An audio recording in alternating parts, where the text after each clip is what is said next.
All right, Andrew Luck comes in at number 5, a consistency rank of number 4. And I think the thing that stands out to me is, look, this was a year in which it began, and people were criticizing arm strength. Oh, they brought him out so he didn't throw the Hail Mary. What's wrong with Andrew Luck? And it was a slower start. It was hard to support Andrew Luck. He to his credit, he made it very difficult to support Andrew Luck. But then he turned it on. Yes. Now, he only had one game all year where he was a top 3 guy.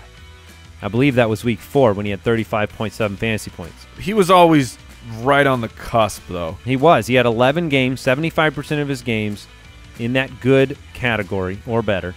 And then only 25% of his games as a bust. Look, Andrew Luck looks like the same guy, and I think that's what fantasy owners wanted to see. Yeah, the way he started the season made you worried, right? He missed all last year. You weren't sure he was back, and then his first 3 weeks, he pretty much sucked. I mean, like, outright. He had an okay week 1, sucked week 2, sucked week 3, and you're going, no. He's a waiver wire guy at that point.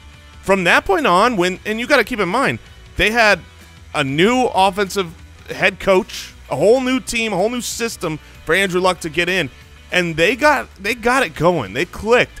From weeks 4 through the rest of the season, which is still the majority, he is the only quarterback behind Pat Mahomes. He was number 2 in that stretch. I really think going into next year, he's a guy that you have seen in the past with Andrew Luck, massive, huge monster games.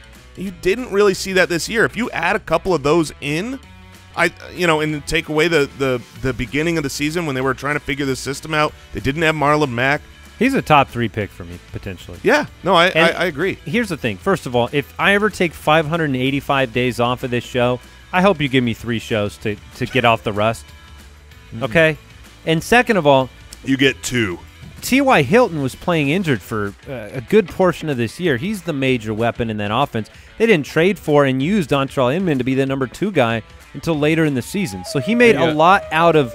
Get out of here with your Dontrell Inman hate. No, it's not. I wasn't going to Dontrell Inman hate. I was just going to say T.Y. Hilton, he's a really good number 2.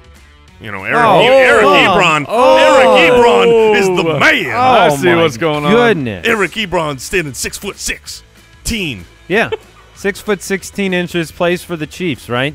Yes, he's Pat Mahomes' favorite target. The story for Andrew Luck, oh my God, was the return, the arm, but the bigger thing was the offensive line. Andrew Luck, throughout his career, he missed an entire season because of the he took 585 days off to wait for them to figure the offensive line out. Because the Colts refused to address their offensive line in years past. It led to a near complete waste of Andrew Luck's career. But they got things figured out, including Ryan Kelly, the center. He had the Colts. The Colts, who were among the league's worst for years in sack percentage. They had the lowest sack rate in the league, down to 2.7. I mean, what they did in Indianapolis was nothing short of outstanding to turn that offensive line around. Oh, hey, I was just looking at this really cool award we got. You see this? It's pretty nice. Award. You can have your own if you click subscribe.